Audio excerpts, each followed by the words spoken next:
Bismillahirrahmanirrahim. Assalamualaikum warahmatullahi wabarakatuh. Apa khabar semua? Alhamdulillah. Alhamdulillah. Okey, baik. Okey, so seperti biasa, sebelum kita mulakan kelas, kita akan mulakan dengan bacaan doa.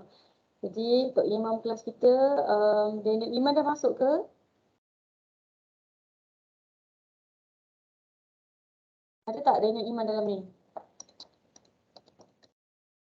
Dia ni belum masuk je madam sebab dia pergi ambil motor kat bengkel kejap. Okey, baik. Jadi, saya akan pick lah mana-mana nama untuk menggantikan, mendengar kelas kita ni ramai budak lelaki. Okey, saya nampak gambar kat sini Ahmad Muhaimin. Ahmad Muhaimin ada? Saya ada, madam. Okey, Muhaimin boleh bacakan doa? Boleh? Okey, Auzubillahi baik. minasyaitonirrajim. Bismillahirrahmanirrahim. Allahumma aftah alaina hikmataka wa anshur alaina min hazaini rahmatika ya arhamar rahimin. Rabbi shrah lana sudurana wa yassir lana umurana wahlul 'uqdatam min alsinatina yafqahu qawlana. Wa sallallahu ala sayyidina Muhammad wa ala alihi wa sahbihi wa baraka wa sallam. Alhamdulillahirabbil alamin. Amin, amin ya rabbal alamin. Terima kasih diucapkan kepada Ahmad Muhaimin. Okey, baik. Jadi hari ini kita akan ada dua pembentangan. Pembentang kedua kumpulan dah bersedia? Sudah, madam.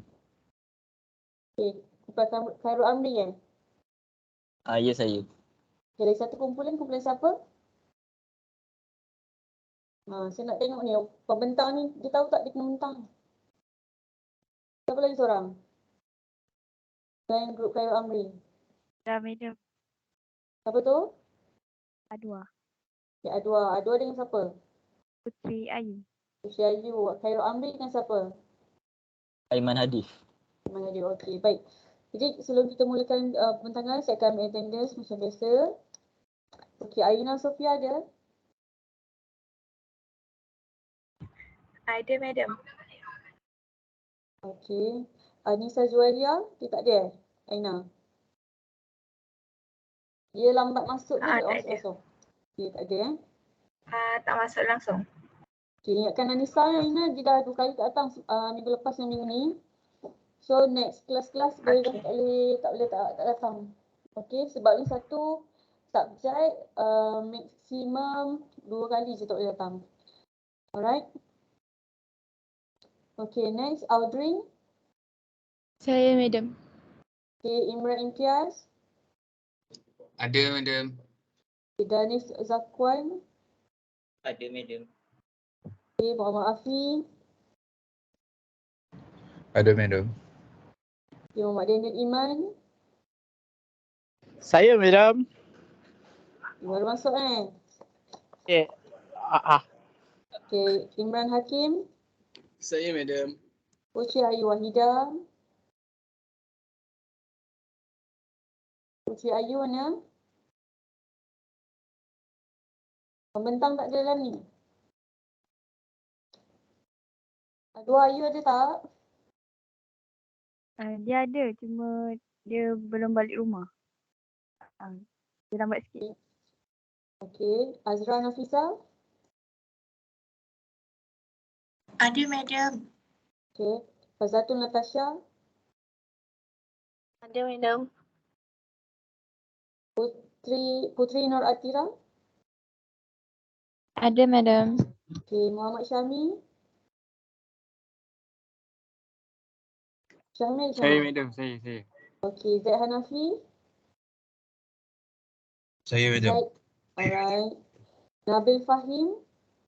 Saya madam. Alright. Nabil, minggu lepas datang tak?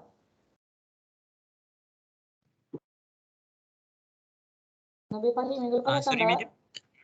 Minggu lepas datang tak? Lepas saya tertidur tak? Okay. Nora Syikin. Okay. Nurin Afika. Madam. Okay, Nurin Akila. Ya, madam. Okay, Adu Awatif. Ahmad Irfan. Ada, madam. Ahmad Muhaimin. Adalah kan baca doa tadi. Aiman Hadif. Ada, madam. Haris Aiman. Ada, madam. Jazli Irfan. Jazli ada Jazli. Jazli tak dapat masuk, madam. Kenapa tu? Masalah internet. Nanti dia masuk. Okay, masuk lambat lah kiranya. Ah, Okay, Muhammad Hilmi. Ada, madam. Alhamdulillah. Saya tunggulah mana dah nak buka kamera ni. Kan setiap kali ambil attendance kena buka kamera. Ada juga yang dengar cakap saya. Terima kasih Hilmi. Sama. Okay, next. Khairul Amri. Ya, saya. Zarfan. Saya, madam. Okay, thank you Zarfan. Okay, Haris Ziad. Ada, madam. Okay, thank you Haris Ziad. Nur Aina Fikriah. Saya, madam. Alright. Nur Zarifah Atira. Ya, saya. Okay. Putri Ayu belum masuk lagi confirm Putri Ayu tak ada kan? Belum masuk lagi kan? Adwa. Belum. Sebab awak bentang ni kalau dia tak ada, maksudnya group awak tak boleh bentang lagi lah. Jadi saya minta group Khairul Amri bentang dulu. Khairul Amri dah sedia? Sudah, madam. Okay, Khairul Amri bersama Aiman Hadif. Aiman Hadif pun dah bersedia? Aiman Aiman? Hadif. Aiman, mana Aiman? Syukur, madam. Saya baru masuk. Sorry, internet saya macam lagging sikit. Okey, baik. Okey, so Aiman dan Amri dua-dua dah bersedia. Jadi saya mempersilakan kedua-dua kumpulan, kedua-dua pembentang. Iaitu Khairul Amri bersama Aiman Hadif dengan tajuknya Etika Kaunselor dan Kaunselor Rakan Sebaya. Okey, jadi dipersilakan.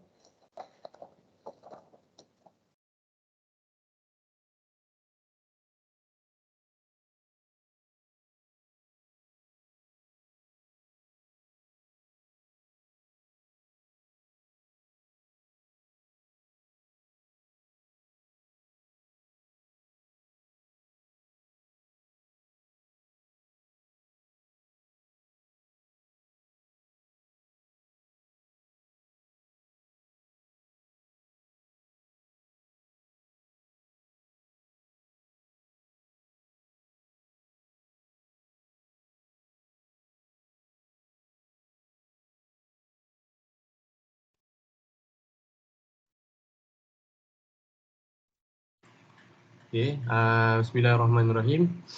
Assalamualaikum warahmatullahi wabarakatuh. Selamat petang, madam dan rakan-rakan lain. Okay.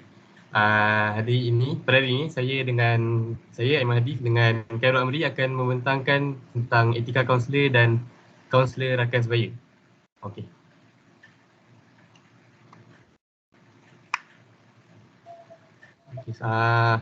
Mula-mula kita kena tahulah apa maksud etika ni. Okey, definisi etika, istilah etika berasal dari perkataan Greek ethos yang bermaksud khusus kepada perwatakan dan kepribadian. Etika merupakan panduan tingkah laku yang diikuti oleh manusia yang mempunyai kaitan rapat dengan kehidupan.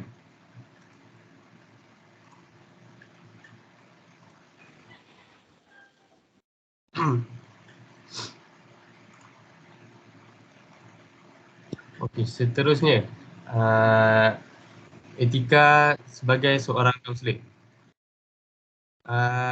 Yang pertama, sentiasa mengutamakan kepentingan klien dan tidak memperalatkan klien untuk kepentingan peribadinya sendiri. Okay. Kat sini ada yang tak faham tak maksud ayat ni? Saya semua faham Okey. Faham, Aiman. Faham. Yang kedua, menghormati hak peribadi klien dan menyifatkan segala maklumat yang diperolehi semasa kaunseling sebagai rahsia. Jadi kaunselor tak boleh menceritakan apa yang klien dia cerita dekat dia. Dia hanya boleh catat dan dia untuk dia seorang sajalah. Seterusnya yang ketiga, memelihara kesejahteraan fizikal dan psikologi kliennya. Kalau orang tu cacat, kita tak bolehlah cakap cacat dia ni macam tu lah. Kita tak boleh menilai orang tu daripada pandangan dia.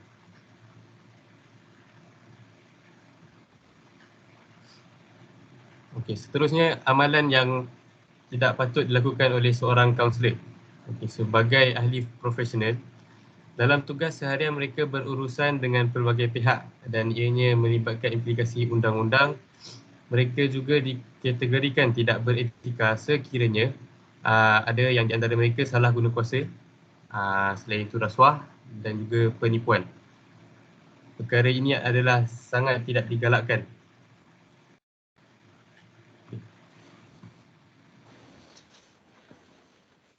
So, okey, seterusnya saya menyambung apa yang disampaikan oleh Aiman. Yang pertama, bagi tanggungjawab oleh kaunselors hendaklah menjelaskan tahap kepakaran dan kecekapannya dalam bidang kaunseling yang disampaikan kepada majikan dan organisasi. Ini bermaksud bagi meyakinkan pihak majikan dan kaunseling, seharusnya kaunselor itu sendiri berbicarakan dengan tegas dan dengan lemah lembut agar majikan dan organisasi itu dapat dirinya yakin akan mengambil khidmat kaunseling yang disampaikan oleh kaunselor berkenaan. Seterusnya, kaunselor-kaunselor ini haruslah menjalinkan hubungan antara perseorangan dan persetujuan dengan penyelia dan kaki tangannya. Hal ini berhubung dengan aspek kerahsiaan maklumat yang diterima. Sebagai contoh, tempoh hari pada Jumaat, saya bersama sebilangan individu klien telah pun membuat satu mesyuarat bersama Kak Lin berkenaan mendapatkan khidmat kaunseling ini. Oleh itu, daripada perspektif saya, kaunseling itu amat membantu bagi diri saya dan mungkin juga membantu bagi orang lain kerana maklumat-maklumat rahsia kami telah pun disimpan dengan baiknya oleh Kak Lin. Di situ kita dapat lihat Kak Lin sebagai seorang kaunselor memegang amanah yang teguh. Seterusnya, beban kerja dan tanggungjawab sebagai seorang kaunselor. Ini bermaksud Kak Lin bertanggungjawab dengan hal peribadi kami. Dan yang terakhir, hendaklah membenarkan dirinya dinilai secara profesional oleh lembaga dari semasa ke semasa. Ini berkenaan dengan permit ataupun sijil sah sebagai seorang profesional kaunselor yang diterima daripada lembaga. Oleh itu, kaunselor sendiri haruslah mendapatkan harus diri mereka dinilai secara profesional dari semasa ke semasa kerana setiap orang mempunyai sikap yang berubah. Mungkin kaunselor itu mengalami kecederaan ataupun kemalangan yang ditimpanya dan membuatkan mereka ini ditimpa amnesia ataupun sebagainya lah penyakitnya. Seterusnya kita beralih kepada peranan. Peranan ini termasuk dalam etika kaunselor rakan sebaya. Yang pertama, menjadi rakan yang peka kepada perasaan orang lain dan keadaan sekeliling. Rakan sebaya bermaksud sebagai kita dalam grup pembimbing rakan sebaya ini sebagai rakan-rakan yang dekat bersama sahabat-sahabat kita, kita haruslah peka dengan tindakan mereka kerana seseorang itu akan berubah emosi apabila bila-bila masa saja. Jadinya kita orang yang terdekat dengan rakan-rakan ini haruslah peka kerana perasaan mereka mungkin diselindungi oleh kita sendiri. Yang kedua, mendengar, menjelas dan membantu rakan melihat beberapa alternatif sebelum membuat keputusan. Kita dalam kehidupan seharian semestinya akan berbual kosong dan daripada situ kita dapat mengenal pasti tingkah laku rakan-rakan kita. Oleh itu, dengan mendengar cerita mereka, mungkin mereka akan menjelaskan serta kita diri sendiri dapat membantu apa yang sebaiknya kita dapat bantu mereka. Dan yang terakhir, memimpin rakan melihat masalah dengan objektif. Ini adalah langkah yang ideal bagi kita selaku kaunselor rakan sebaya agar mereka dapat mengelakkan masalah diorang, masalah mereka, masalah rakan-rakan ini terus berlarutan, terus membebankan diri mereka seharian sampaikan mereka tidak dapat melakukan hari mereka dengan produktif.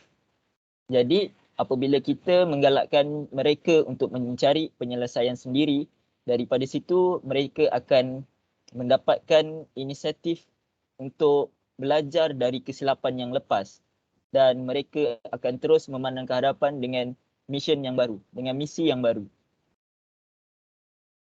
Dan akhir sekali, ini adalah etika rakan sebaya. Etika yang dapat kita lakukan sebagai rakan sebaya kerana semestinya kita adalah manusia yang biasa dan tidak lari daripada kesilapan. Kita sendiri mempunyai masalah yang sendirinya. Yang pertama, memahami batasan dan keupayaan diri. Di sini kita dapat lihat kita sebagai hamba mempunyai batasan untuk menasihatkan orang lain. Selayaknya kita tidak menghukum diri sendiri dan orang lain dan seterusnya melaporkan kepada guru bimbingan dan kaunseling tentang kes yang boleh merosakkan diri dan orang lain. Ini kerana kita selaku pelajar yang darjatnya mungkin sememangnya bawah daripada guru kerana guru telah menerima pendedahan yang lebih awal. Ibarat peribahasa orang tua lebih makan garam dulu daripada kita.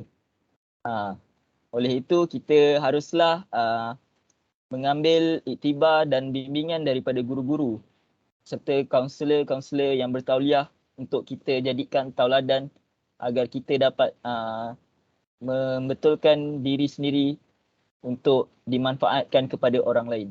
Dan akhir sekali, sentiasa berusaha meningkatkan diri. Daripada kita leka dan lalai alfa dalam kehidupan seharian, seharusnya kita mengambil pengajaran daripada orang yang bertauliah agar diri kita terus ditingkatkan dari semasa ke semasa. So itu saja daripada kami. Sekian, terima kasih. Ada apa-apa soalan yang ingin ditujukan kepada kami?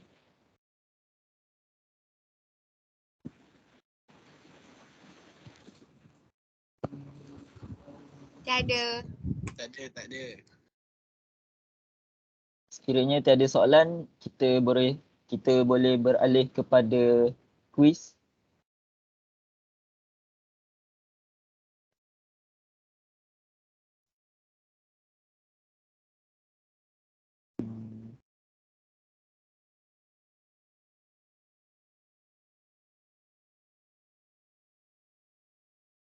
Semua boleh lihat skrin.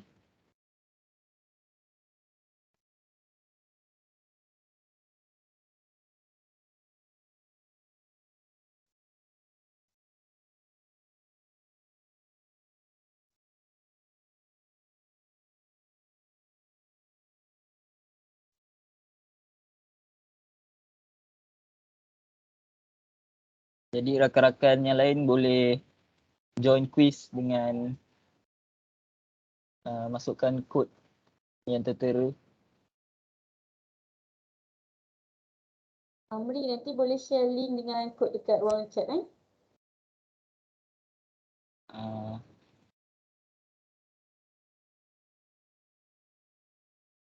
Boleh.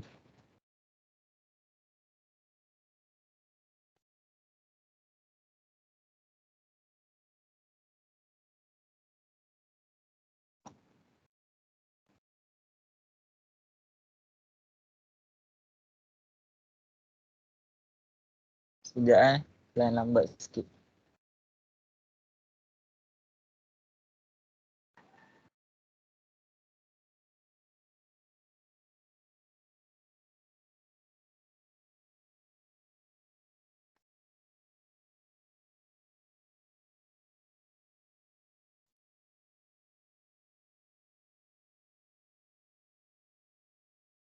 Amri dekat rumah ke dekat kolej tu?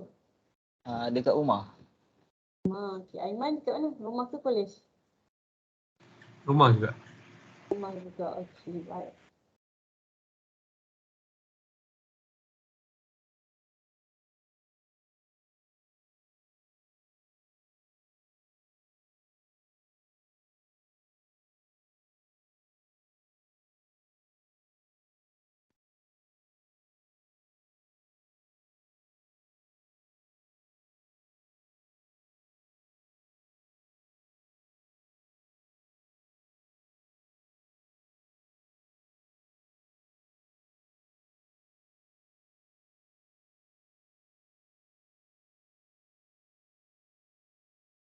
Ada yang dah masuk ke?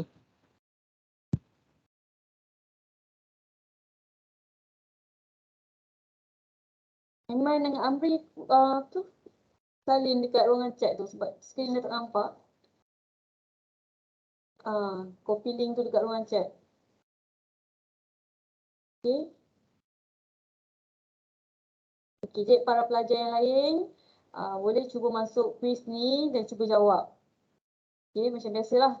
Kita kena saling support menyupport rakan-rakan kita punya pembentangan ni. Sambil-sambil tu kita boleh ukurlah tahap kefahaman kita berdasarkan pembentangan yang telah dikongsikan oleh Amri dan juga Aiman. Okey, untuk tajuk etika kaunselor dan kaunselor kelas bayi. Nanti lepas habis kuis ni baru saya ulas sikit. Baru saya elaboratekan sikit. Okey, jadi Amri dah share kan dekat ruangan komen. Okey. Jadi ramai-ramai boleh klik di ruangan chat dan masukkan kod bagi ujian ni. Tak boleh tukar nama kan? Tak boleh tukar nama? Tak boleh. Tak boleh saudara. Okey, baik.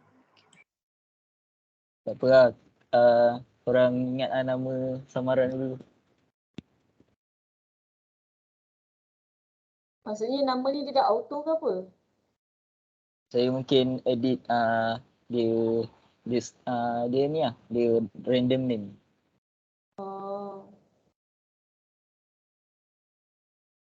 Saya tak tahulah siapa Plum Bloom ni, Akon Bara. Nak saya ni balik. Tapi ambil masa sikit lah. Tak payahlah, tak payah. Okay. As long as orang yang jawab tu dia tahu siapa nama samaran dia tu, tu dah okey dah tu. Ni baru 3 orang Amri. Yang lain masuk cepat. Kita satu lagi pembentangan.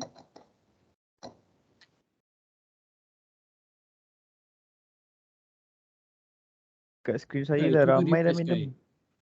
Berapa orang ni? Dah 20? Dah berapa ni? 21 20. 20 orang. Okay. Amri, kat skrin awak berapa orang? Ada 3 orang. Sekejap saya refresh. Macam ni. Order kuis nampak 3 je.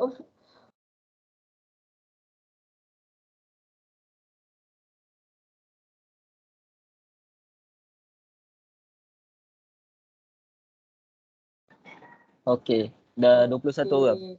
Dah 21 orang ya. Ada potato, ada cranberry, melon. Tuku melon pun ada. Okey.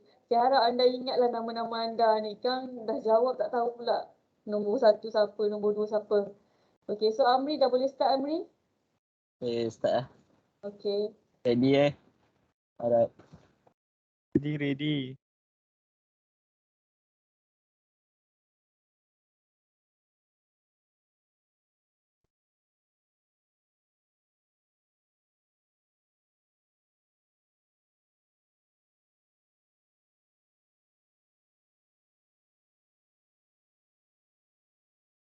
Line Amri sakut-sakut, line orang lain yang jawab ni okey tak? Boleh jawab?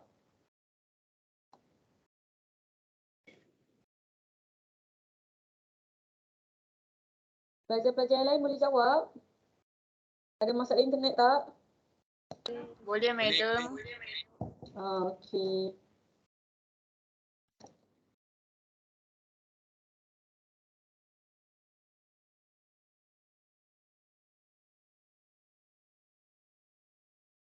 Amri, sound dia tak boleh dengar. Maksudnya tak ada bunyi, lagu-lagu ke?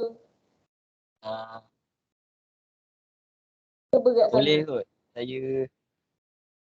Saya tak share sound dekat. Alright. Tak ada masalah. Tapi masing-masing Tanya. buat sendiri boleh dengar. Alright.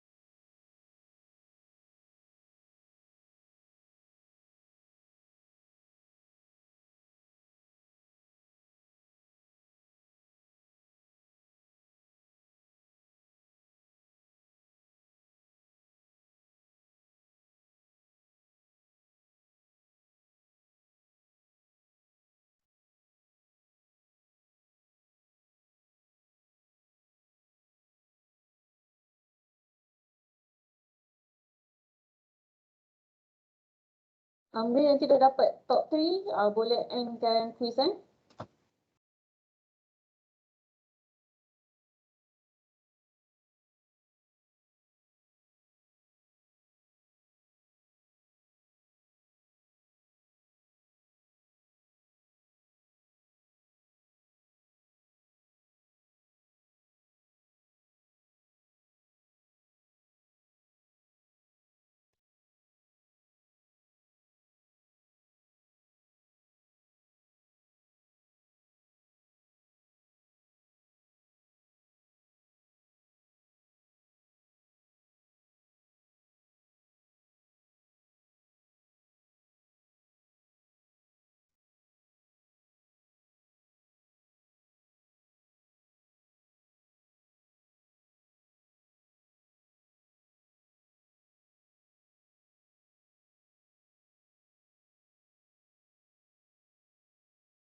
Tak tahu siapa nombor 1, nombor 2, nombor 3 kan sebab semua guna nama samaran.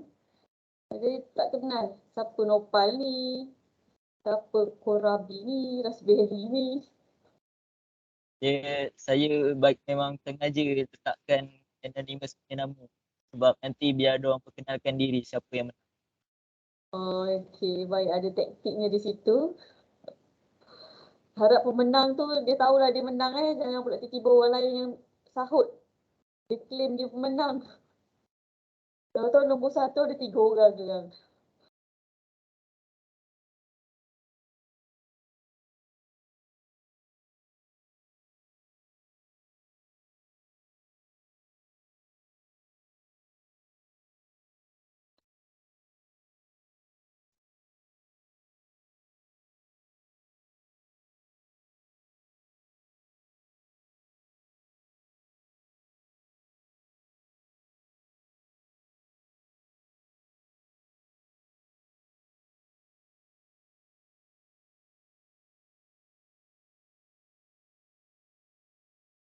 Ada lagi ya?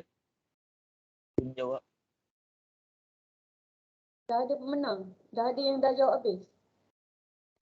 Ada yang masih tengah jawab. Oh. Tapi kalau kita tak habiskan, boleh dapat pemenang tak? Saya rasa boleh. Ada berapa soalan Amri? Ada 13. 13 je. Yang lain-lain tu, Rajin sikit jawab. 13 soalan saja, bukan yang 31, 13 je.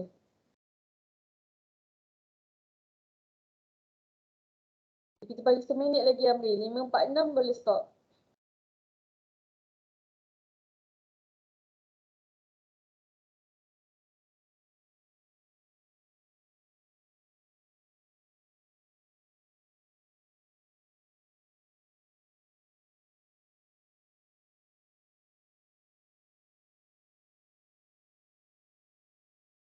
Okey Amri, dah boleh end kan? Saya end sekarang. Okey, boleh.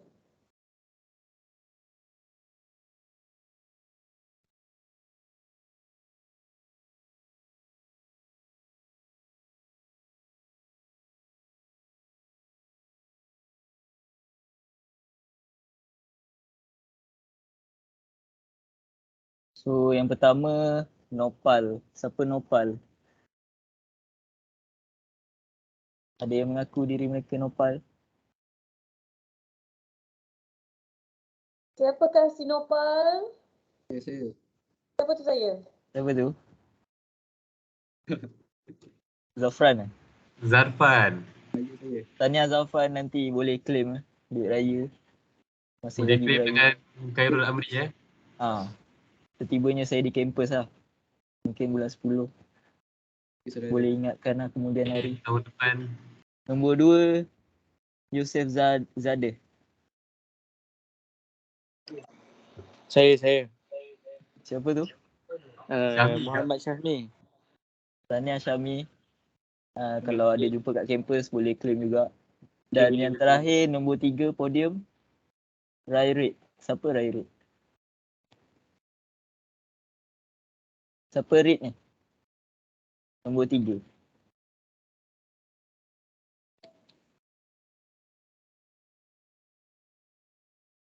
Kalau tak ada pemenang nombor 3, saya kira disqualified lah. Siapa nombor 3? Yang perempuan malu-malu ke? Kalau untuk pelajar perempuan, ngaku je lah. Kan? Siapa nak bagi duit raya free kan? Siapa Rairit? So, kalau tak ada siapa, saya akhiri dengan wabillahi taufiq wa hidayah. Assalamualaikum warahmatullahi wabarakatuh. Waalaikumsalam warahmatullahi wabarakatuh. Okay, terima kasih diucapkan kepada Aiman dan juga Amri di atas pembentangan bertajuk Etika Kaunselor dan Kaunselor Atas Sebaya. Okey. Boleh buka slide balik semula?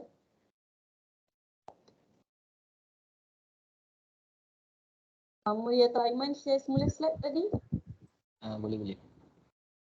Okey, sedikit komen untuk pembentangan kumpulan ni. Okey, pertama, saya suka slide kumpulan ni.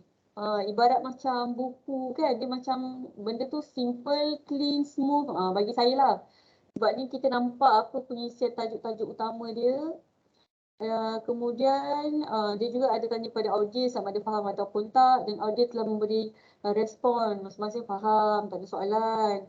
Kemudian ada juga huraian dan contoh bagi setiap point. Kemudian ada quiz, cumanya agak lagging sikit lah mungkin masa internet. Dan ekstra ada duit raya. Harap-harapnya dikotakanlah janji-janji tersebut ya Ramli. InsyaAllah. InsyaAllah. Okey, jadi kita akan lihat sedikitlah berkaitan etika kaunselor dan kaunselor atas sebaya.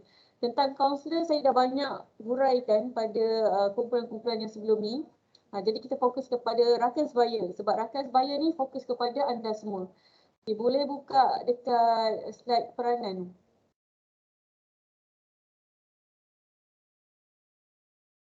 Okay, peranan warna hijau tu. Alright. Okey, kat sini Amri dan juga Aiman telah senarakan antara peranan-peranan kaunselor rakan sebaya. Dan sebenarnya anda semua ni ialah pembimbing rakan sebaya. Pada hari Sabtu ni, diingatkan lagi sekali, pada hari Sabtu ni kita ada TOT PRS. Okey, pensijilan khidmat rakan kaunselor di mana kita nak certified anda semua sebagai seorang PRS di UiTM kampus Pasir Gudang. Jadi semua pelajar wajib sertai. Okey. kita akan adakan pada pagi hingga petang. Okey, nanti saya akan blast dalam grup tentative program pada hari Sabtu ini. Okey, after selesai TOT tu barulah anda semua akan diberikan e-sijil, e-certificate untuk menunjukkan bahawa anda telah ditauliahkan sebagai PRS untuk UiTM Campus Pasir Gudang. Jadi anda semua kena tahu apa peranan anda nanti sebagai seorang PRS di UiTM Campus Pasir Gudang. Okay. Pertama, menjadi rakan yang peka kepada perasaan orang lain dan keadaan sekeliling. Sebab anda dah tahu dah asas-asas membantu orang lain, asas-asas kaunseling. Jadi anda akan jadi lebih peka, akan jadi lebih alert tentang keadaan orang lain. Awak nampak kawan awak ni selalu bersendirian, kawan awak selalu tak datang kelas, kawan awak selalu menangis, kan? Kawan awak selalu mengelak. Okay, dari situ awak dah boleh perasan dah apa perubahan-perubahan kawan awak dan menjadi salah satu tanggungjawab untuk anda membantu mereka. Yang kedua ialah mendengar, menjelas dan membantu rakan dan melihat beberapa alternatif sebelum membuat keputusan. Ingat, orang yang bermasalah ini mereka dalam keadaan tidak waras, tidak rasional, tidak mampu membuat keputusan sendiri. Jadi di sinilah peranan anda sebagai seorang PRS untuk membantu rakan-rakan anda yang mungkin ada isu, mungkin ada masalah, mungkin ada kekeliruan. Okey. Anda perlu jadi seorang pendengar yang baik. Okay? Kita sebagai seorang PRS, kaunselor Kasbaya ni, tugas kita ialah untuk mendengar setiap luahan rakan-rakan kita. Kita tak boleh judge. Kita dilarang untuk menilai setiap isu perkongsian ataupun masalah orang lain. Kita kata macam, dia ni remeh-temeh punya soalan, remeh-temeh punya masalah pun overthinking. Kita tak boleh judge. Sebabnya setiap orang itu tahap penerimaan bebanan, penerimaan masalah itu berbeza-beza. Ada orang dia punya tahap daya ketahanan resilient dia tinggi. Ada orang rendah, okey. Jadi setiap manusia itu berbeza-beza. Jadi bila kita dah dengar setiap luahan dia, kemudian kita dah jelas dah apa masalah dia, apa isu dia. Kita dah faham betul-betul, barulah kita bantu kawan kita ni. Okey. Keputusan untuk membuat alternatif ni ataupun memilih alternatif ini dibuat oleh kawan awak tahu, bukannya awak. Awak hanya sebagai pendengar, pembimbing yang akan membantu rakan anda ni. Bukan awak yang buat keputusan. Awak kata, kau patut buat gini. Kita tak boleh nak paksa je ikut plan kita, okey? Tapi kita boleh cadangkan plan kita kepada mereka. Sebab ni kadang-kadang bila mereka macam tengah stuck, blur, mereka tak boleh fikir kan. Jadi awak bagi beberapa cadangan. Kemudian tanya dia, mampu buat tak? Boleh buat tak? Boleh capai tak? Kan? Kalau dia kata, okey aku boleh try lah, aku boleh cuba, aku boleh buat ni. Okay, tu tak ada masalah. Tapi kalau dia kata macam, aku tak mampu lah, aku tak reti lah. So kita yang paksa, bagi dia pilihan-pilihan yang lain. Kemudian yang ketiga, memimpin rakan melihat masalah dengan objektif dan menggalakkannya mencari penyelesaian sendiri supaya belajar melalui pengalamannya. Macam saya katakan tadi, solution alternatif itu datang daripada rakan anda. Anda sebagai pembimbing, sebagai seorang yang nak membantu. Kemudian masalah tu perlu dilihat secara objektif, realistik. Jangan bagi isu ataupun penyelesaian yang bukan-bukan. Maksudnya benda tu yang macam mustahil nak capai. Okey, contoh kan, katakanlah nak pergi kahwin dengan bunian ke, nak pergi bercinta dengan bidadari ke, benda tu sangat mustahil sebab kita ni tak nampak benda-benda gaib kan. Jadi biar realistik.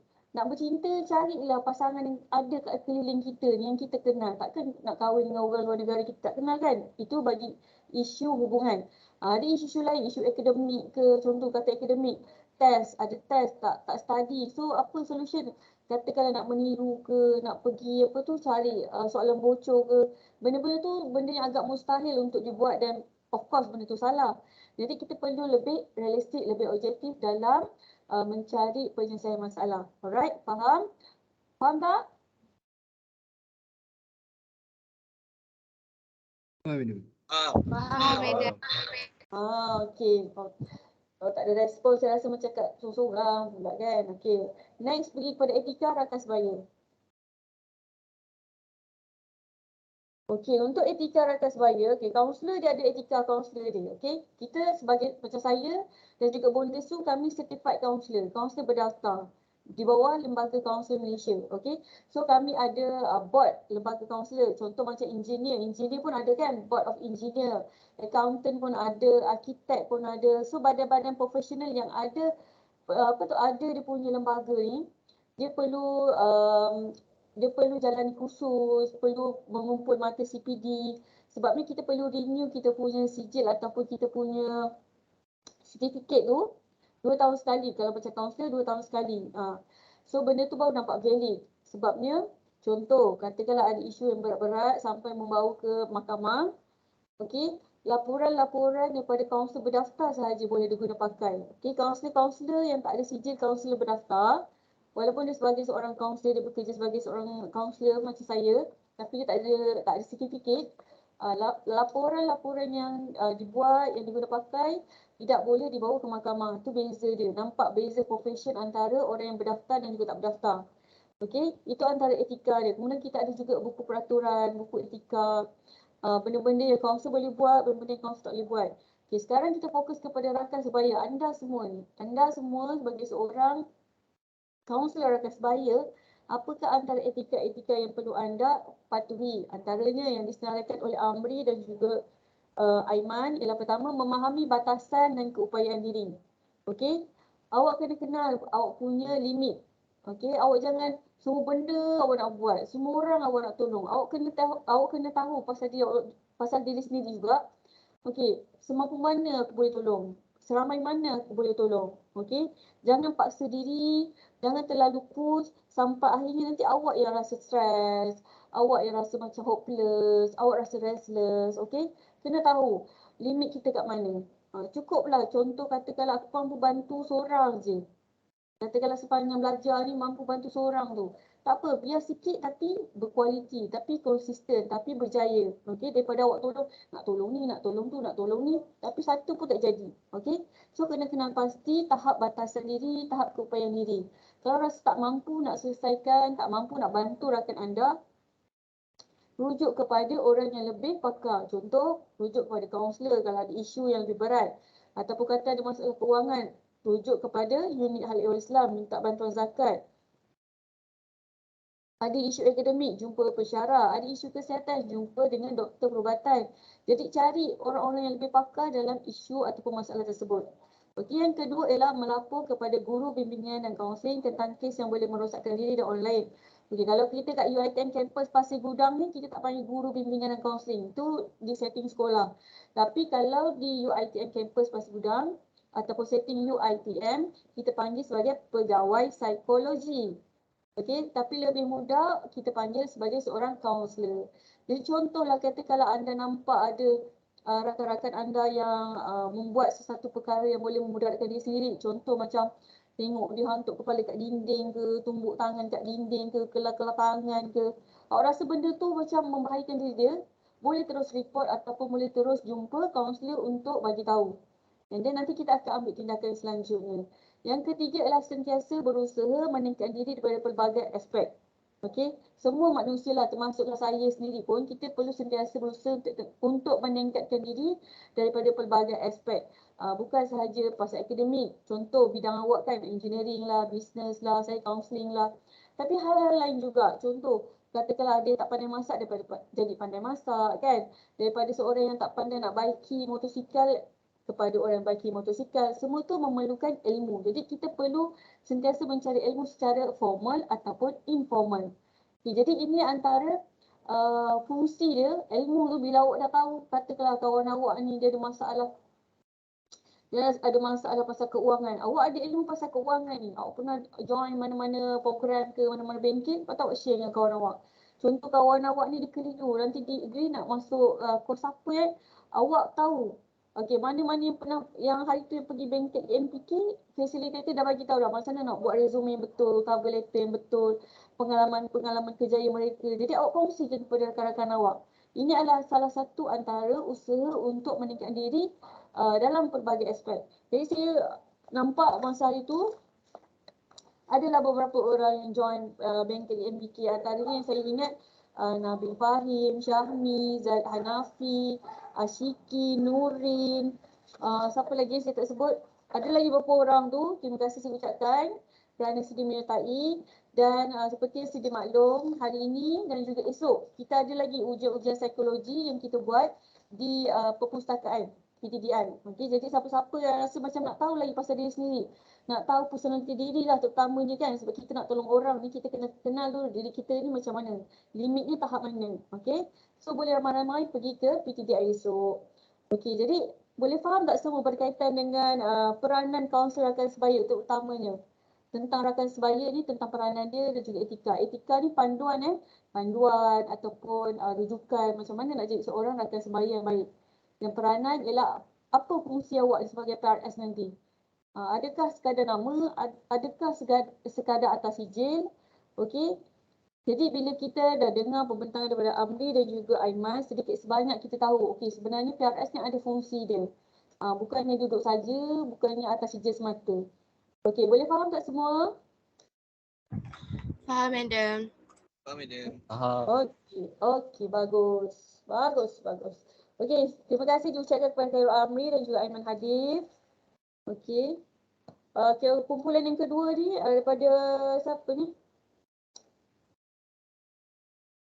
Adwa dan juga Putri Ayu. Dah ready ke?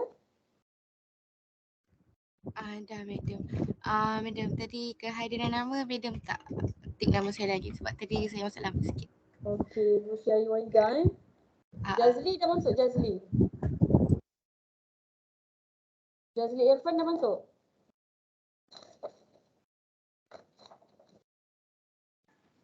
Jazli dah masuk dah tadi, Madam. Okay, Jazli dah masuk. So hari ini kiranya seorang je tak datang iaitu Anissa Juwairia. Semua orang saya dah panggil nama, tak lagi yang tinggal.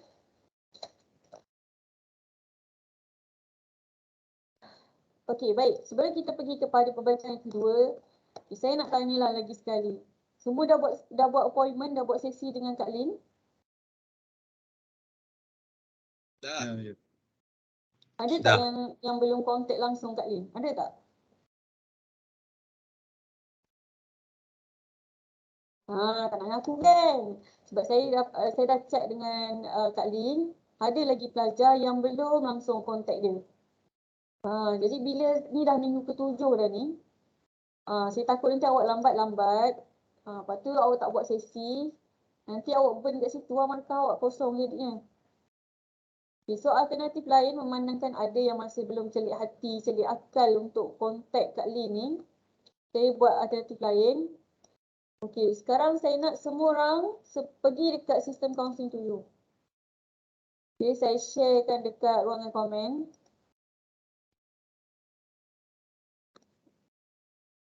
Okay, saya nak semua orang buka link tersebut. Nampak tak counselling to you UiTM ni? Bagi yang dah buat sesi, yang tengah buat sesi, yang belum buat sesi, anda semua, saya nak 30 orang pelajar kelas ni pergi kat sistem counselling to you. Set appointment sesi counselling to you di sistem tersebut. Okay, pilih nama saya, bawa nama saya, and then letak tarikh. Kalau yang dah buat sesi boleh letak tarikh yang bulan 5. Tak kisahlah berapa hari bulan 5 ni, tapi pastikan weekdays. Yang tengah buat sesi boleh letak tarikh exactly tarikh yang awak tengah buat. Yang belum buat sesi, sila letak tarikh bila anda dah buat sesi. Okay, saya akan cek 30 nama ni dah selesai baru kita pergi kepada presentation yang kedua. Sebabnya saya cek nama dekat Kak Lin, ada lagi yang belum kontak dia. Okey, saya share screen jap. Takut ada yang lupa lagi counselling to you dulu macam mana.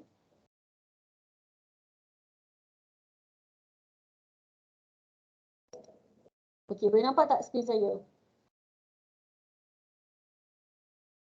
Pelajar boleh nampak? Madam. Okay, nampak kan? Okey. Sekarang saya nak, semua dah ada account. 30 orang dalam kelas ni dah ada account. Macam biasa, sila login.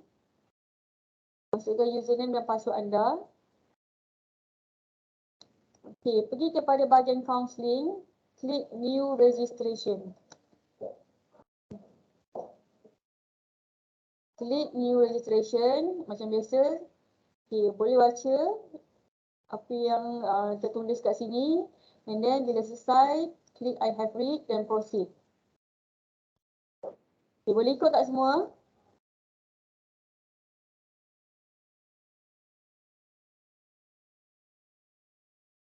Boleh madam.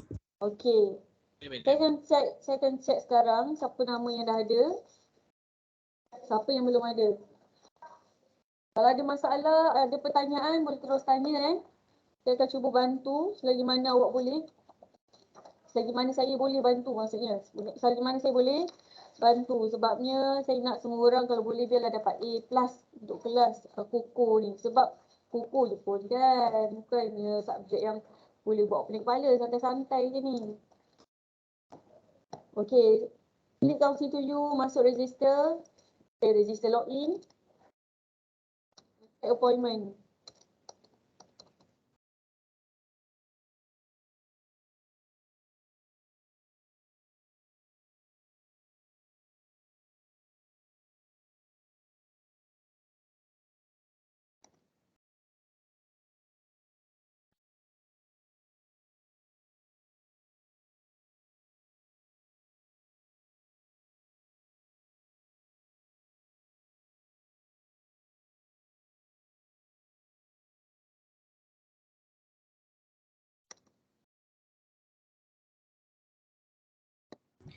Madam, yang ni appointment yang dah buat ke ataupun belum buat? Okey, macam saya katakan tadi, yang dah buat, yang tengah buat, yang belum buat, tiga kategori ni, semua orang 30 ni sila daftar di sistem Council to You.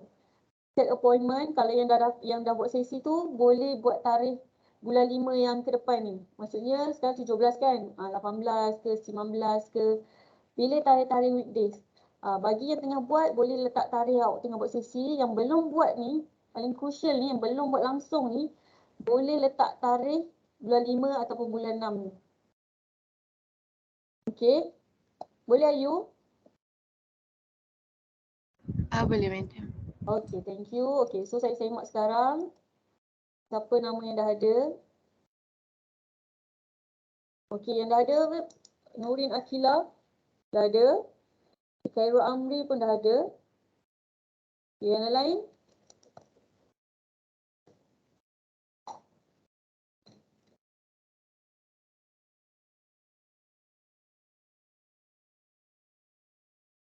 Ini peluang awak semua untuk mengalami sendiri macam mana perjalanan sesi kaunseling. Alright, so nanti bila awak dah ditauliahkan sebagai rakan kaunselor, awak boleh bantu rakan-rakan anda yang lain. Awak boleh awak boleh promote ataupun boleh ajak rakan-rakan anda untuk buat sesi kaunseling. Untuk description dekat appointment tu, tulis apa isu yang awak buat dengan Kak Lin. Contoh, sesi tu awak bincang tentang isu akademik, tulis akademik.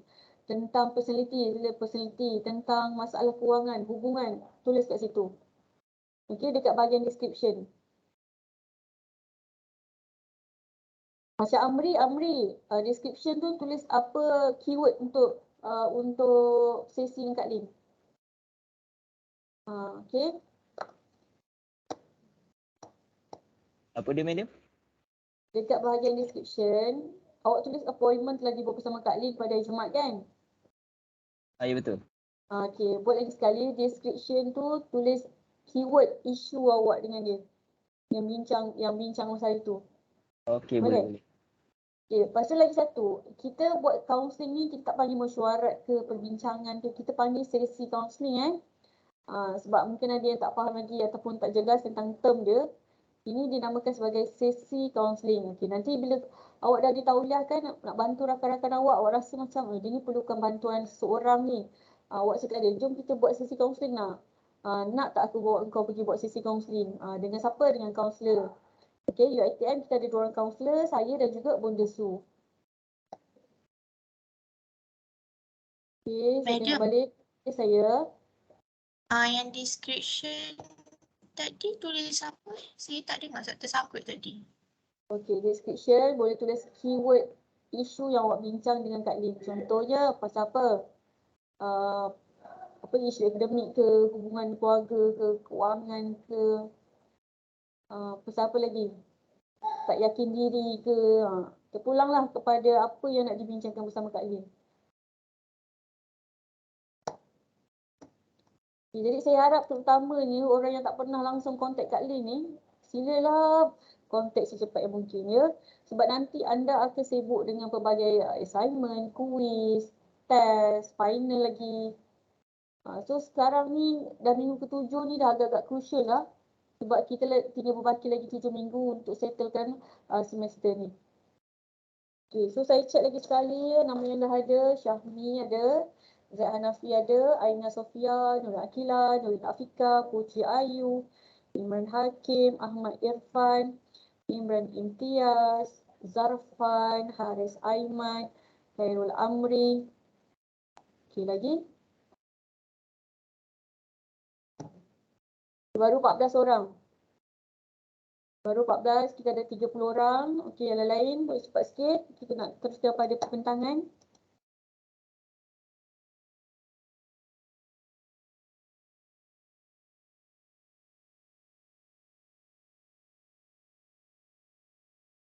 So kena ingat sesi kaunseling mungkin zaman sekolah awak pernah buat ataupun zaman sekolah tu tak pernah buat. First time buat sesi kaunseling. So kat sinilah awak dah didedahkan sesi kaunseling macam mana kan, apakah prosedur dia, macam mana feeling dia kan. Kita kena buang jauh-jauh stigma, perception tentang kaunseling, terutamanya jumpa dengan kaunselor kan. Sebab anda semua PRS ni, anda lah ejen-ejen yang akan membantu rakan-rakan anda, terutamanya rakan-rakan yang awak rasa macam awak sendiri tak boleh bantu. Jadi kat mana awak nak bantu dia? Antara salah satunya adalah dengan berjumpa kaunselor. Awak just bayangkanlah dalam hidup awak kan, bila awak bantu seseorang ni, and then kawan awak ni berubah ke arah yang lebih baik, pahala yang awak dapat berjalan sepanjang dia berubah tu. Dan apatah lagi bila dia berubah jadi baik, dia sebar lagi kepada orang lain. Ni salah satu daripada kita anggap sebagai amal jariah. Sebab kita kena ingat kita hidup kat dunia ni 3 perkara je yang kita bawa ke alam sana kan. Jadi ini antara salah satu orang kata wadah ataupun medium. Macam mana awak nak tambahkan amal jariah tu untuk menjadi bekalan kepada awak. Ingat, kita muda bukan bermaksud kita akan mati.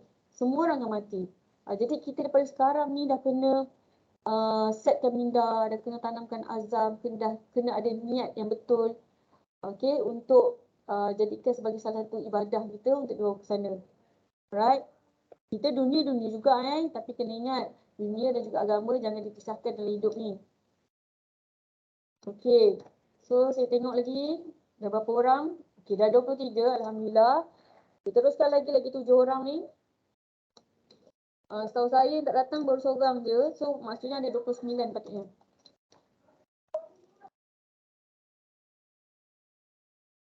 Okay. Dan lagi 7 orang yang belum buat ni ada masalah apa-apa tak?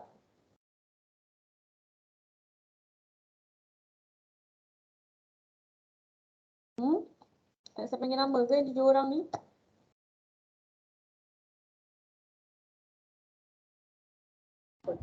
Madam, Kita ya. Saya punya akaun tak boleh masuk. Saya tengah recover lagi.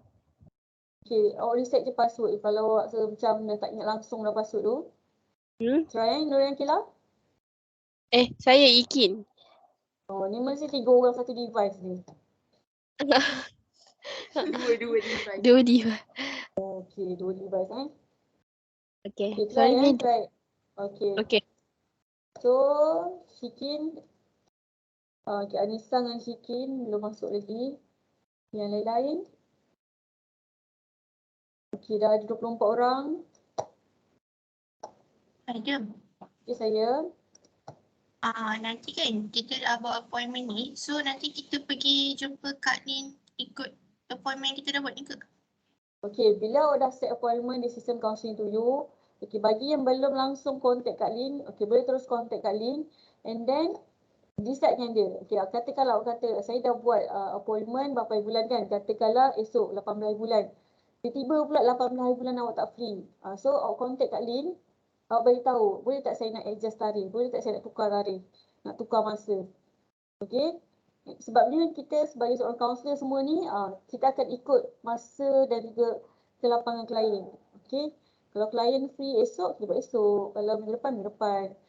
Tapi kena maklumkan. Okay. Kalau tak maklumkan nanti kaunselor-kaunselor ni macam tertunggu kan. Manalah klien tak dapat sampai ni. Rupanya tak jadi. Jadi kalau eloknya silalah maklumkan. Maksudnya anda semua ni 30 orang ni semua kena contact Kak Lin. Okey, boleh Azra? Boleh madam. Lepas tu tak kisah face to face ataupun online. Dia tak kisah face to face atau online. Tapi kalau dia kat kampus ni lebih eloklah kalau kita buat secara face to face. Face to face tu baru real, baru feel macam mana dalam bilik counselling. Tapi kalau yang tak boleh nak buat face to face yang kat rumah tu, kita tak nak elak lah kan. Terpaksalah buat secara online. Okay, so tengok ada berapa orang lagi? 24. Ada 4 orang lagi. Okay, saya check lagi sekali. Fazatul Natasha ada. Okay, Azra Nafisa ada. Jahmi ada. Mana Jahmi?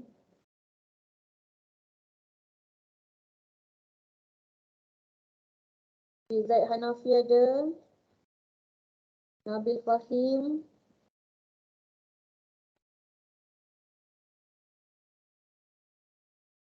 Adwa Awatif. Aina Sofia. Aina nanti tolong maklumkan dekat ni dekat Anissa. Okay, madam. Okay. Nurin Akila. Uci Ayu pun ada. Dani Zakwan. Imran Hakim. Ahmad Irfan. Fariziat.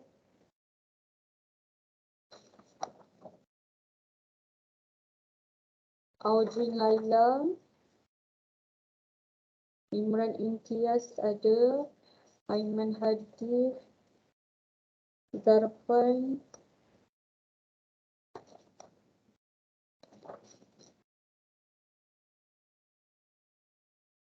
Haris Aiman. Hilmi. Muhaimin. Khairul Amri.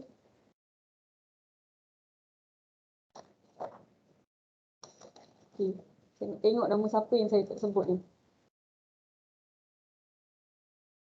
Okay, ada 25. Ada 25. Okay, Jazli pun dah. Okay, orang-orang yang saya nak sebut ni tak masuk lagi. Afi ada Afi. Afi ada.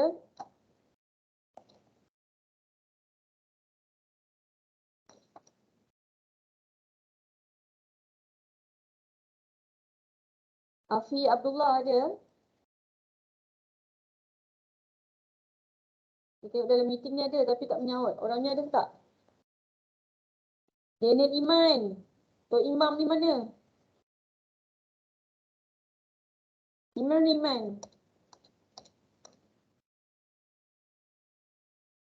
Dia main dengan kucing dia.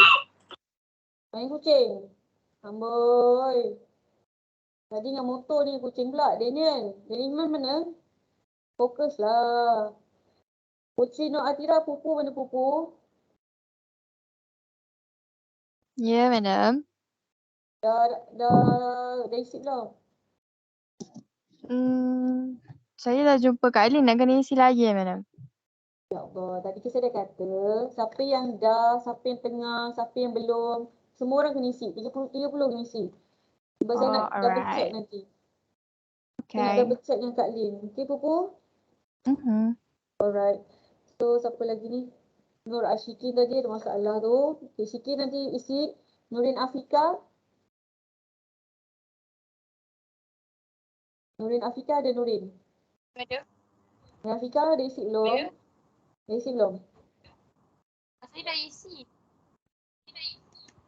Nurin Afika Alisha.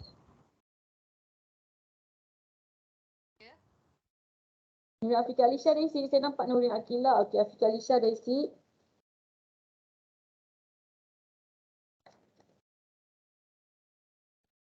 Zarifah Atira dah. Pun dah isi. Okay, so Aina Sofia dah isi Dah madam. Okay, Aina pun dah Aina nanti ingat Kak Anissa, Afi dengan Daniel Iman ni. Afi dengan Daniel Iman ni ada tak dalam ni?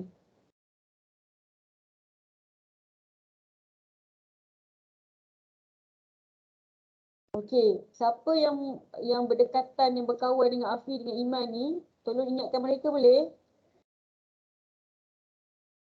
Boleh, madam. Okey, baik. Terima kasih Imran. Boleh, madam. Okay, terima kasih.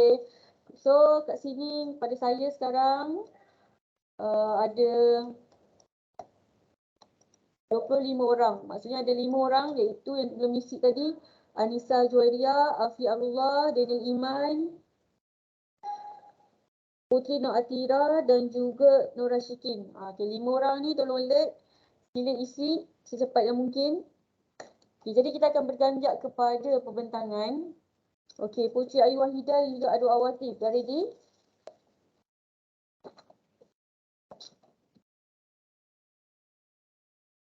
Pembentang, Adwa dan juga Pupu pula. Putri Ayu. Adwa dengan Ayu. Dah ready?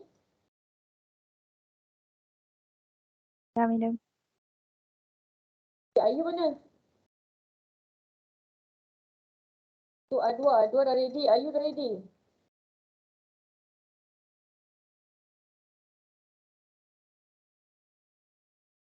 Where are you, Ayu?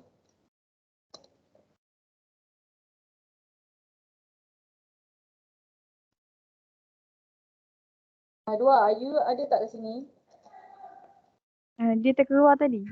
Ada madam terkeluar. Okey, dah boleh share? Okey, dah. Sekejap ya. Okay, saya persilakan pembentang Adwa Awati dan juga Putri Ayu Wahidah dengan tajuk pengenalan komunikasi.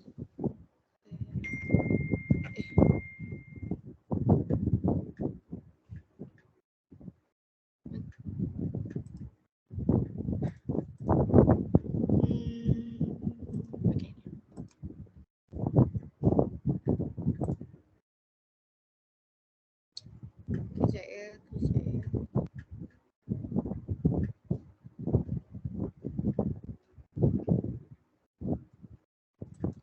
Nampak tak? Share screen.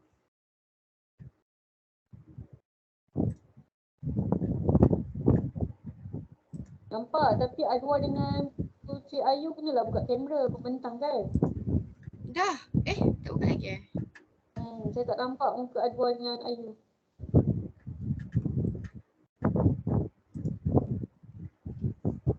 Dah buka kamera, nampak tak? Okey, Share dah screen nampak pun dah. dah. Okay, screen pun dah nampak. Okey.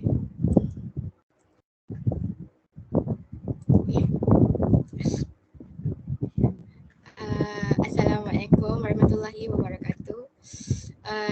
Hari ini saya dengan rakan saya Putri Ayu Wahidah dan Adu Awatif akan berkongsi tentang pengenalan komunikasi. Okey. Suara okey kan?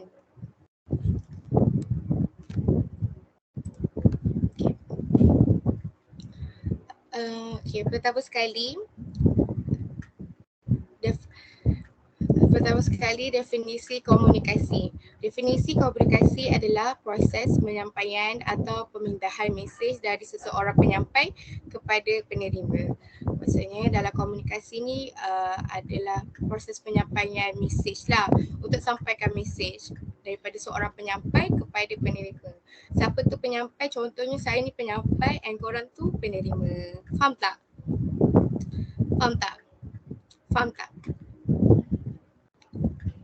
Menyaut lah yang lain. Ya Allah, sampai 3 kali tanya faham tak faham. Tidur dah ke? Terima kasih kerana respon. Okey, seterusnya tujuan komunikasi. Okey, pertama sekali kenapa nak berkomunikasi ni? Untuk memastikan maklumat yang disampaikan itu adalah jelas. Maklumat itu mestilah kena sampai dengan jelas supaya orang lain pun faham apa maklumat kita itu. Yang kedua, mengerti aspirasi masyarakat tentang apa yang ingin disampaikan. Yang ketiga, memastikan gagasan dapat diterima oleh individu lain dengan pendekatan persuasif. Maksudnya memastikan gagasan dapat diterima. Okey, maksudnya pendekatan persuasif tu nak pastikan macam orang lain pun dapat percaya dengan kata-kata kita lah. Maksud kita tak paksa orang tu macam untuk faham maksud kita. Faham tak? Macam itulah. Yang keempat, menggerakkan individu lain untuk melakukan sesuatu kegiatan yang mendorong dengan cara baik.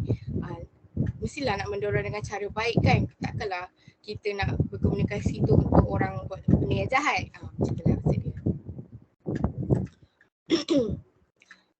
Yang keempat, pasal elemen komunikasi. Okey, yang pertama penyampai, kedua mesej, ketiga saluran, keempat penerima, kelima elemen tambahan. Dalam komunikasi pertama sekali mesti ada kena penyampai. Tak ada penyampai, tak adalah komunikasi tu.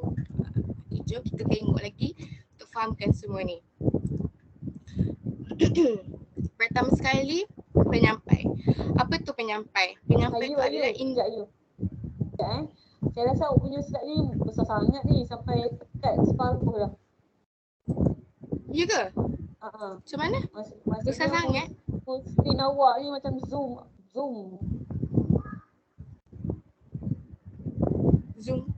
Masa saya tadi elemen tu tak nampak, bawah sekali tu pun tak nampak, nampak tengah. Oh iya ke? Alamak, macam mana nak bagi nampak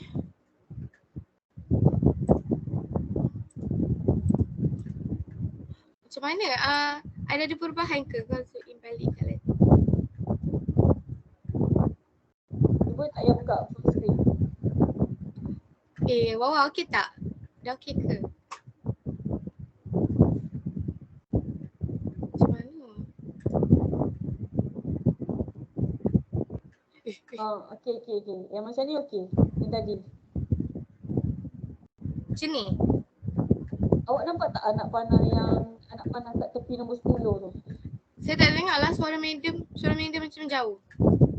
Awak nampak tak nombor pula? Anak panah sebelah nombor 10. Dekat sebelah tanda soal. Tanda soal? Tanda soal bawah tu. Ni? Ya. Sebelah dia nampak tak anak panah tu? Cuba tekan tu. Ni? Ni ke? Tapi masih lagi full screen lah. Tak payahlah tak payah full screen kan. Tak dengar. Awak bantulah rakan awak ni. Kebel-kebel seorang. Cuba dengar tak suara saya? Dengar tak elok-elok? Dengar medium, dengar. Dengar medium. Orang lain dengar ni. Okey, Ayu buat macam ni saja Ayu. Cuba buat macam ni. Ya macam tu. Dia buat jerit. Ya. Tak dengar. Okey. Saya jadi tak dengar pula suara orang. Okey, tapi nampak Okey. Okey, dah macam ni. Okey. Seterusnya elemen komunikasi. Pertama sekali penyampai. Apa itu penyampai? Penyampai itu adalah individu yang memulakan komunikasi dan menghasilkan mesej. Macam saya cakap tadi, tak ada penyampai, tak adalah komunikasi. Penyampai adalah orang yang memulakan komunikasi tu dan dialah juga yang menghasilkan mesej tu dan dia jugalah yang menyampaikan mesej tu dekat penerima. Yang kedua, mesej. Mesej tu adalah idea dan maklumat ataupun perasaan yang nak dikongsikan oleh penyampai. Antara penyampai dan penerima. Maksudnya mesej tu boleh jadi dia punya luahan perasaan ataupun maklumat ataupun idea-idea lah. Itulah mesej dia. Secara verbal ataupun bukan verbal. Kalau secara verbal ni maksudnya kita boleh nampak dia punya reaksi muka dia, kita boleh dengar intonasi suara dia. Secara even face to face ke ataupun tak face to face pun, kalau selagi kita boleh dapat intonasi suara dia, selagi kita boleh dapat tengok muka, reaksi muka dia, itu adalah secara verbal. Kalau bukan verbal tu sebaliknya lah, maksudnya kita tak dapat dengar intonasi suara dia dan kita tak dapat tengok reaksi muka dia. Macam kita macam tak tahu apa yang dia rasa, apa yang dia dengar cerita aku ni. Macam tu. Faham tak? Verbal dengan bukan verbal ni. Faham? Faham. Okay, yang ketiga, saluran. Saluran tu medium yang digunakan oleh sumber untuk sampaikan mesej. Saluran berbeza bergantung kepada bentuk komunikasi digunakan. Maksudnya medium tu, saluran ni macam dia sampaikan mesej guna apa? Guna telefon bilik, guna alat lah, macam alat ke apa ke, alat telekomunikasi ke, guna telefon bimbit ke apa-apa ke, macam tu. Yang keempat, penerima. Individu ataupun kumpulan ataupun orang ramai yang menjadi sasaran mesej. Penerima ni boleh jadi seorang, boleh jadi ramai-ramai, boleh jadi berapa-berapa orang pula yang mendengar cerita tu, yang menjadi sasaran mesej tu. Contoh macam korang lah penerima, saya ni penyampai. Macam tu. Ada sekali elemen tambahan, maklum balas, ada 3. Dia ada maklum balas, dia ada gangguan, dia ada kesan. Jom kita tengok apa tu tiga-tiga ni. Okay. First, maklum balas. Maklum balas ni adalah respons lah. Respon yang diberikan oleh penerima terhadap mesej. Macam saya bertanya korang, korang faham tak apa yang saya bentang ni? So korang cakap faham. Itulah respon. Bila macam saya tanya, korang bagi respon kan. Yang kedua, gangguan. Gangguan ni macam halangan masa nak semasa komunikasi tu ada halangan. Maksudnya komunikasi kita tu gagal. Macam tu. Dia ada 3 jenis gangguan. Gangguan dalaman, gangguan luaran ataupun gangguan semantik. Semantik. Yang ketiga, kesan. Okay. Kesan tu apa yang didapati hasil dari komunikasi yang berlaku. Kesan boleh dilihat sama ada secara kognitif, perasaan atau tingkah laku. Kesan tu habis dia daripada komunikasi tu apa hasil daripada komunikasi tu berlaku. Maksudnya ada, kita boleh nampak daripada sama dalam perasaan, tingkah laku daripada penerima tu. Macam tu. Faham tak elemen tambahan ni? Faham. Okay, seterusnya Adwa akan terangkan lagi jenis-jenis komunikasi.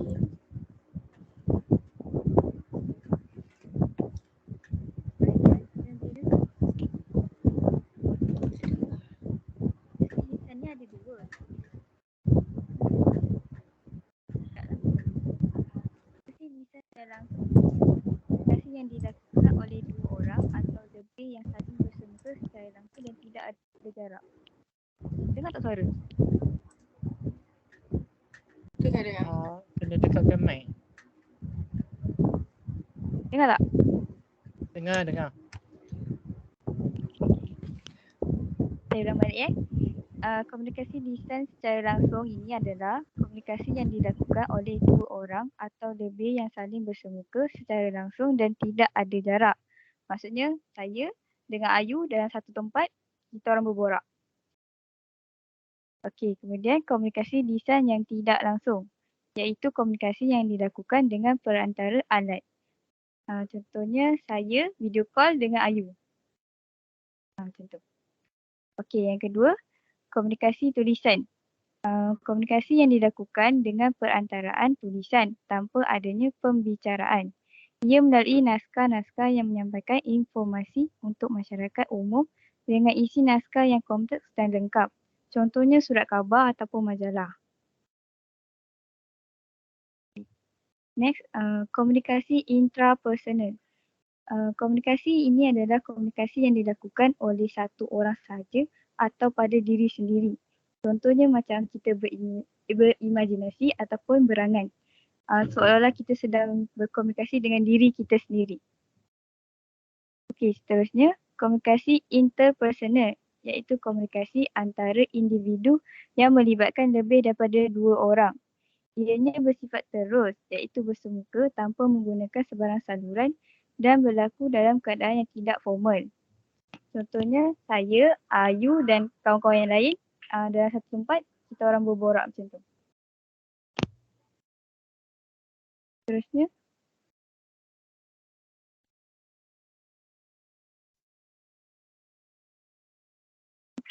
komunikasi formal. Ianya adalah satu jenis komunikasi yang bersifat rasmi dan biasanya dilakukan di dalam keadaan formal dan ia bertujuan menyampaikan pesan yang berkaitan dengan kepentingan rasmi. Ianya adalah proses komunikasi antara 2 orang atau lebih yang ada pada suatu organisasi, dilakukan berdasarkan struktur organisasi. Contohnya dalam satu meeting tu, ia melibatkan ahli jawatankuasa yang tertinggi dengan ahli jawatankuasa yang tertinggi yang lain.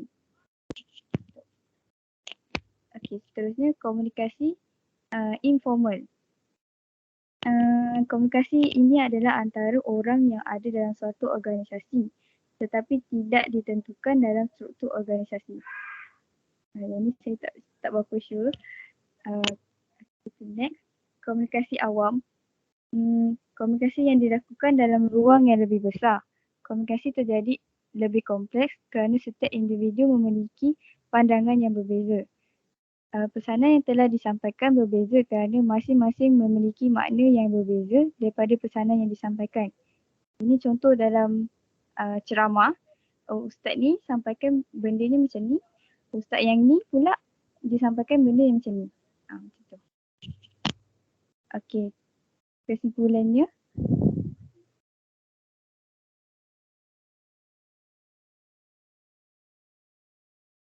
Komunikasi yang berkesan amat diperlukan bagi mencapai objektif yang dikehendaki oleh kedua-dua belah pihak. Tambahan pula, komunikasi berkesan dapat menjamin kejayaan sesebuah organisasi. Sekian.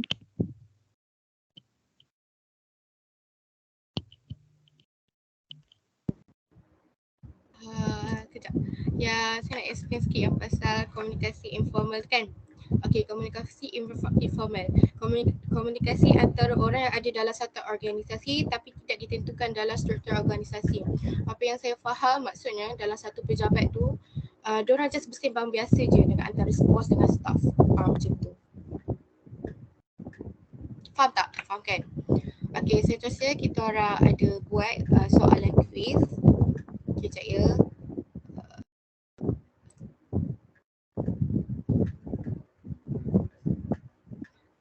So far kat sini ada tak yang macam nak tanya soalan dekat kita orang?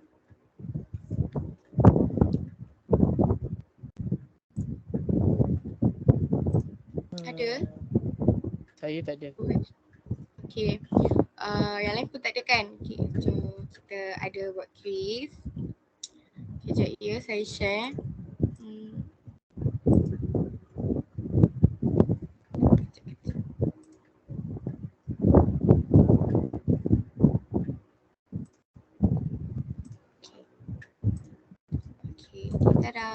Okay, ni last quiz je. Sekejap saya akan copy link nak share.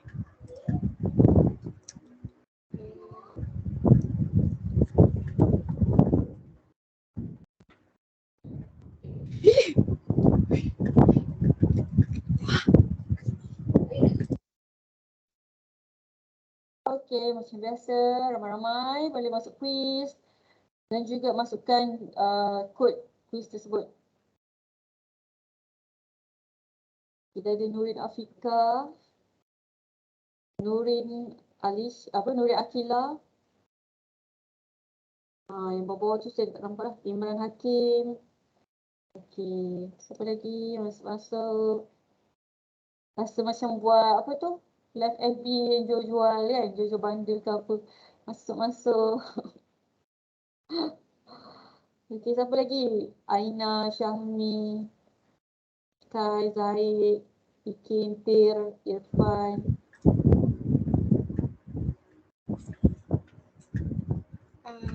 Masalah. Masuk.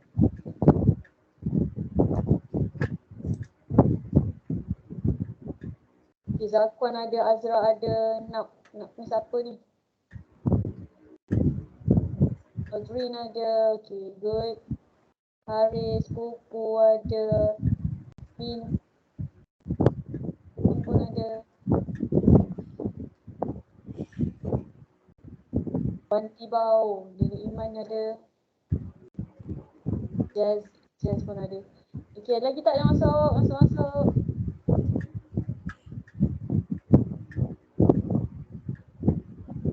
Dah 20 orang. Aiman Hadi dah masuk. Siapa lagi? Nama saya tak perasan. Ilmi dah masuk. Ilmi. Afi mana Afi? Afi. Tak ada.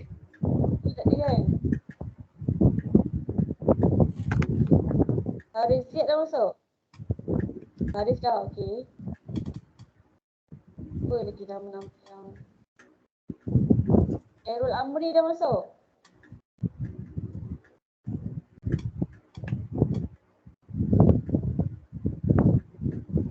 Okay, dah berapa orang ni? Ayu. Dah 20. Kejap, memang saya ada sekali dalam ni. Ada yang awak Puteri Ayu? Memang game ni memang ada saya juga Dia tanya kita pula. Dia rate dia tanya kita pula. Oh, yelah kot. Okay. Baru 20. Okey, dah boleh masuk. Dah boleh start. Okay, kita start Oh, okay.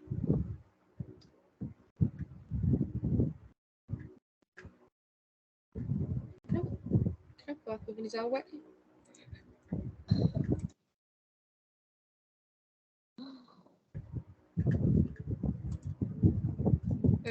Kita jawab salah-salah lah. Jangan yang lain jangan tiru pula jawapan Ayu ni. Dia pun buat soalan kan. So dia jawab salah-salah. Sebab nak bagi laluan orang lain menang lah kan. Kalau tak dia pula nombor 1. Dia buat soalan dia menang. Adil lah kan. Entahlah, tunggu je lah rasa. Tak pun Ayu tunjuk yang podium ranking tu. Macam mana Macam mana? Siapa tahu. Okey, Khairul Amri ada tak? Khairul Amri tadi dia buat. Cuba ajar Ayu.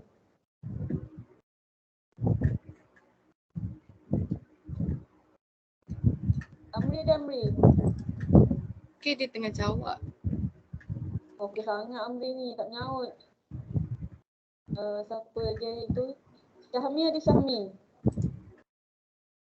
Ya saya madam. Okey, macam mana Syahmi nak nampakkan nama-nama ramai tu?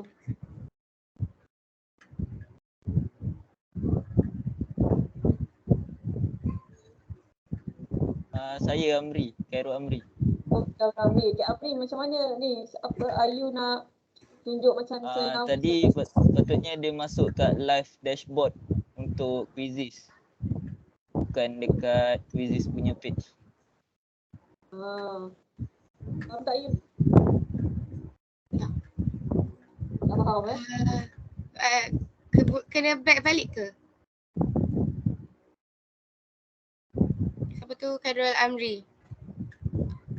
Kalau end balik nanti terus terus hilang semua game.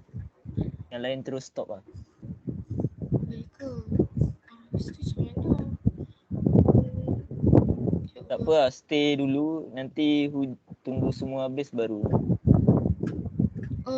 Yang lain boleh jawab Okay.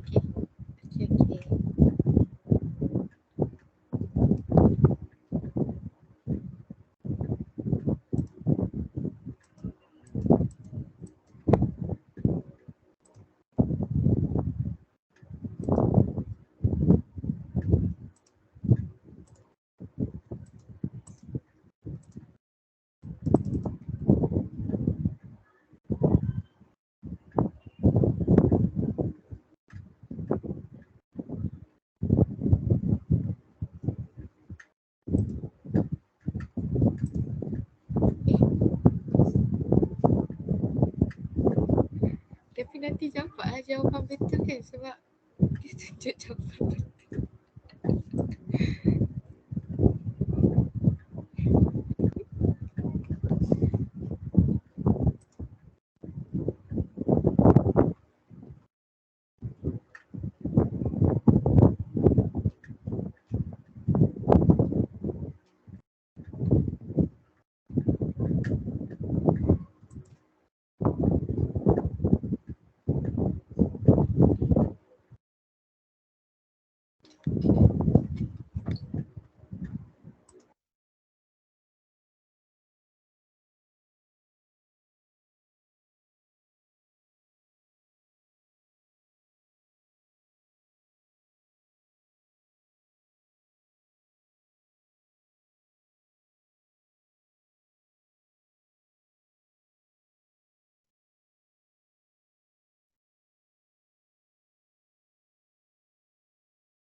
Okey tak tu? Are you okay? Ada tak live dashboard di situ? Okay. Pun.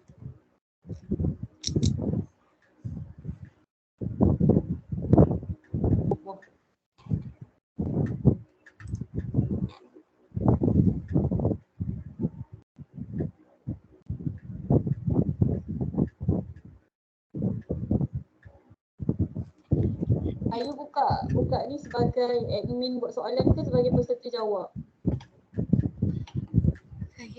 Saya rasa saya buat sebagai admin. Semalam tengok test macam okey je. Macam ada juga perkataan live tu. Lepas tu saya dengan Wawa macam nanti kita kena tekan live ni kan. Terus saya tak tengok tadi tak ada. Ni Ayu yang buat ke Wawa buat? Saya dengan Wawa. Kita orang Google Meet lah.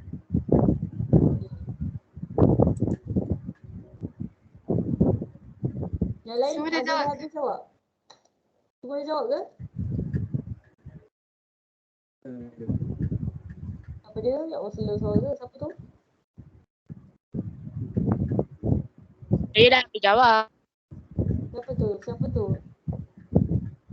Nuri Akilah. Okay, Nuri Akilah. Hilmi dah berjawab. Hilmi? Dah habis. Habis. Yang lain? Ya. Semua dah habis Dah nampak tak siapa pemenang dia? Nampak. Dah nampak Sebab nampak? Ayu boleh an ni. Zaid. Okay, Ayu cuba lah sebab dia dah habis jawab ni, dah nampak pemenang. Tapi tak habis lagi semua. Angel? Angel lah. Dan terus tengah balik ni. Okay. Siapa menang? Won. Zaid. Tanya Zaid. Kedua ke tiga? Zaid. Kedua? Nurin Afika. Nurin Afika. Ketiga? Nurin Nurihan. Nurin Akilah kan? Nurin Akilah Nurihan kan? Nampaknya hari ni pemenang Zaid diapit oleh kembar Nurin. Afika dan Nurin Akilah. Tahniah Zaid. Tahniah. Mana muka Zaid. Zaid? Zaid yang masa tu tak cam lah. Tu tunjuk sikit muka. Baik Zaid. Mana? Sebab tadi yang kita mesti nampak sangat kan. Ramai sebab nama penulis kan. Mana Zaid? Zaid tak nampak muka Zaid. Betul ke Zaid jawab ni? Zaid nak pergi solat dia. Amboi. Solat asar ke solat maghrib? Solat asar. Astaghfirullahalazim. Nak maghrib dah ni. Tadi daripada buat pemenang, hadiah tak ada, boleh reward diri sendiri, okey? Nice. Terima kasih. Okey, itu thank saja you. dari kami. Thank you Ayu dan juga Wawa. Okey, presentation-nya slide dia cantik, nampak girlish lah, maksudnya keperempuanan kan, macam tengok kata-kartun gitu. Kemudian setiap point pun ada huraian, ada contoh sendiri. Kita boleh nampak beza kan, mana orang yang baca, mana orang yang come out dengan idea sendiri. So macam kumpulan ni, Ayu, contoh macam Ayu tadi dia banyak explain guna contoh-contoh sendiri. Sama juga dengan Wawa. Kemudian isu macam biasalah masalah teknikal quiz ni kan. Mungkin anda kena rehearsal, kena check, double check lah. Okay, macam mana nak guna quiz tu. Mungkin tak pandai guna Quizy, boleh guna Kahoot kan. Kan ada banyak guna Slido ke. So pelbagaikan. Ni semua kumpulan guna Quizy je. Cuba pelbagaikan. Sebab saya pasti awak ni orang-orang muda ni mesti lagi expert, mesti lagi tahulah apa medium-medium atau platform-platform yang boleh digunakan dalam aktiviti. Okey? Okey, boleh tak buka slide tadi kejap sebelum kita end class? Saya nak ulas sikit lah, nak kupas sikit. Boleh. Sekejap ya. Okey. Sekejap tengah loading madam. Boleh. So saya kalau ikutkan hari ni macam hari tu macam susun kan, dah cantik-cantik dah. Minggu ni tajuk pasal kaunselor rakan sebaya. Senang awak nak faham kan sekaligus tajuk ni. Tapi memandangkan Anissa ada urusan yang tak dapat dielakkan, jadi terpaksalah kita tunda dan akhirnya dapatlah satu tajuk kaunselor rakan sebaya komunikasi minggu ni. Kemudian sambung lagi minggu depan pasal kaunselor rakan sebaya dan juga komunikasi. Okey, tengok sikit berkaitan komunikasi. Okey, komunikasi ni paling penting, dia merupakan satu proses penyampaian lah mesej daripada penyampai kepada penerima. Contoh macam tadi Ayu bentang, dia sebagai penyampai dan penerima ialah anda semua yang mendengar ni. Okey, next slide. Okey, apakah tujuan-tujuan komunikasi? Of course, kita sampaikan komunikasi tu untuk sampaikan maklumat dengan jelas, and then supaya tak ada berlaku salah faham, and then semua orang boleh terima maklumat dengan tepat, dengan jelas kan. Ibarat orang kata apa, jangan sebar kalau tak pasti kan, jangan kongsi kalau tak pasti. Jadi komunikasi ni salah satu platform untuk awak dapatkan satu maklumat yang tepat. Okay, next. Okay, elemen komunikasi kat sini ada 5. Penyampai, iaitu orang yang menyampaikan, orang yang bercakap. Yang kedua, mesej, apa benda yang dia nak sampaikan, apa maklumat yang nak disalurkan. Dan yang ketiga, saluran, adakah melalui radio, melalui telefon, melalui WhatsApp, secara bersemuka. So kita ada pelbagai platform atau pelbagai saluran untuk berkomunikasi. Yang keempat ialah penerima, iaitu siapa yang mendengar, dan yang kelima ialah elemen tambahan.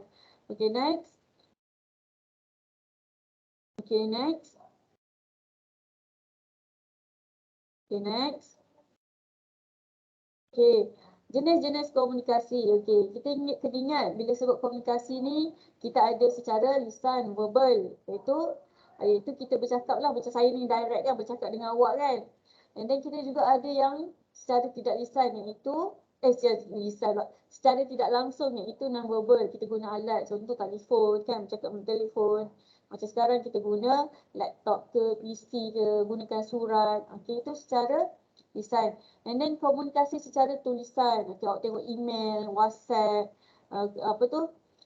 surat khabar. Itu merupakan komunikasi secara tulisan. And then terus. Kita juga ada komunikasi intrapersonal, komunikasi yang dilakukan pada sendiri. Selalunya berlaku dalam keadaan kita bermonolog, kita cakap dalam hati kan.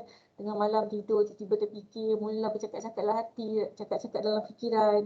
Okey, kemudian kita ada komunikasi interpersonal, iaitu komunikasi melibatkan lebih daripada 2 orang. Contoh macam saya tengah bercakap dengan 30 orang sahaja. Ini inter. Okey, kalau intra tu cakap seorang-seorang. Okey, next. Kita ada juga komunikasi formal. Formal contohnya macam dalam kelas kan, ni formal, bukan sembang kosong. Okey, apa lagi komunikasi formal contoh dalam mesyuarat. Alright.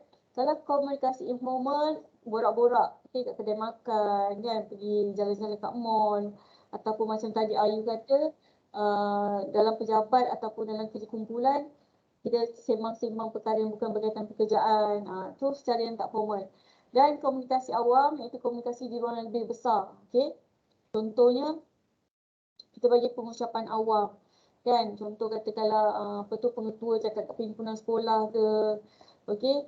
Perdana Menteri cakap dekat rakyat ke. Itu dalam komunikasi awam. Ada term-term bahasa-bahasa yang telah disusun cantik rapi. Supaya maklumat tu jelas. Maklumat tu dapat disampaikan kepada semua lapisan golongan. Okay, lagi tak? Okay, so itu sahaja yang penting komunikasi ni perlu capai objektif. Itu objektif kita nak apa yang kita cakap ni orang faham. Apa yang kita cakap ni orang dapat tangkap. Okay? Bukannya apa yang kita cakap ni ibarat masuk telinga kanan, keluar telinga kiri. So macam sekarang ni presentation, antara solution ataupun antara salah satu alternatif kita nak pastikan apa yang kita cakap ni tak masuk telinga kanan, tak keluar telinga kiri ialah melalui contoh quiz kan. Awak jawab quiz, awak boleh tengok siapa top 3. Top 3 tu lah orang yang sangat fokus, yang sangat mendapatkan keberkesanan komunikasi daripada pembentang. Okey, boleh faham semua?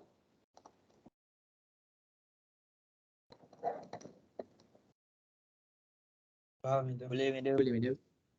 Okey. So itu sahaja daripada kumpulan Aiman, kumpulan Amri, Ayu dan juga Wawa. Dan kita akan bersama pada minggu hadapan, minggu yang ke-8 daripada kumpulan Anissa Juwaria, Aina Sofia dan juga kumpulan Audrey Naila serta Muhammad Afi. Okey, itu sahaja untuk hari ini. Lagi 5 minit nak maghrib. Mana yang belum solat asar tu silalah solat dengan segera. Mana yang dah solat tu bolehlah bersedia untuk maghrib.